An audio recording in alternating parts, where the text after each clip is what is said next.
आप लोग अब जब महाकुंभ में आए प्रयागराज में, तो आपने सुना होगा बहुत से लोगों से, खास करके बाइक वालों से, रिक्शा वालों से, कि चुंगी पे छोड़ेंगे या चुंगी पे मिलेंगे, चुंगी तक आना है। तो ये चुंगी है क्या? चुंगी है टोल टैक्स। कब का टोल टैक्स? मुग़ल एरा का टोल टैक्स। क्योंकि मुग़लों के समय में एक टैक्स लागू किया गया जिसको बोलते थे जजिया कर। यानी अगर किसी को महाकुंभ आना था, किसी को कुंभ आना था, किसी को माघ मेला आना था, तो उसको उस समय पे टैक्स देना होता था। इसी बात का पिलग्रामेज टैक्स। अकबर ने उसको लागू किया, बीच में हटाया भी, फिर से लागू कर दिया, लेकिन वो रहा। 1775 में ये एरिया ईस्ट इंडिया कंपनी के अंडर आ जाता है, प्रयागराज।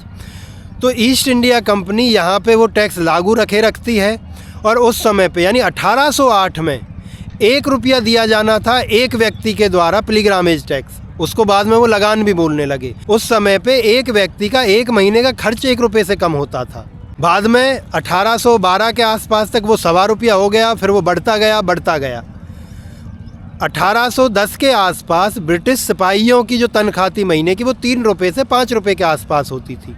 तो यानी वो ज़्यादा मानी जाती थी कि बहुत अच्छी तनख्वाह है, उसमें अच्छी गुजर बसर होती थी उनकी। पर ये यहीं ख़त्म नहीं हुआ, ये टैक्स जारी रहा। और फिर आता है हमारा आज़ाद भारत।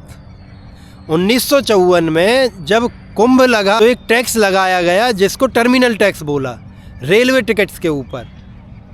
और वो इसलिए लगाया गया, उसका जो सफाई दी गई कि भाई ये इसलिए लगाया है कि जो लोग यहाँ पे आएंगे उनके लिए एक्स्ट्रा व्यवस्थाएं जो करनी है, साफ़ सफाई है, बिजली पानी जो भी है, उसका खर्च भी तो निकालना है। और इसके बाकायदा सबूत हैं 1956 के पैसेंजर्स बिल में। राज्यसभा की वेबसाइट पे आप जाके देख लेना। ये मुग़ल काल से शुरू होकर के अंग्रेज़ों के समय से गुजरते हुए और हमारे आज़ाद भारत में रहा।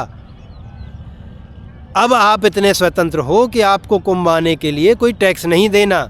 ये बहुत बड़ी स्वतंत्रता है। नहीं तो समझिए कि आपके 1 महीने की कमाई आप यहाँ आते ही उस चुंगी पे जमा करवाते, क्योंकि आपको कुंभ नहाना था या आपको महाकुंभ नहाना था।